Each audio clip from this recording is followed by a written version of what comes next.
ఇంకోవైపు ఏమో దేశం మొత్తం భారతీయ జనతా పార్టీ బాట పడుతున్నది.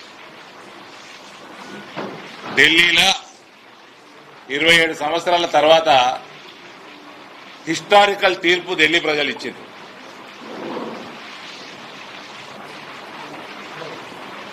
యావత్ భారతదేశంలో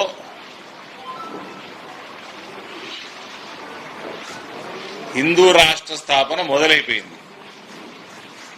కాబట్టి నా రిక్వెస్ట్ ప్రతి ఒక్క ఓటర్ మహాశైలకి, దయచేసి కొమరయ్య గారిని, అంజిరెడ్డి గారిని భారీ మెజారిటీతో గెలిపియటం కాకుండా, మీరు ఓటేయడమే కాకుండా మన మిత్రులతోటి, ఇతర గ్రాడ్యుయేట్స్ తోటి, మన ఉపాధ్యాయుల్ని అందరినీ కూడా రిక్వెస్ట్ చేస్తూ మనము మన దేశాన్ని మనం కాపాడుకోవాలంటే మనం బీజేపీని ఏ ఎలక్షన్ వచ్చినా ఎన్నుకునే బాధ్యతగా ప్రతి ఒక్క భారతదేశ పౌరుడు తీసుకోవాలి.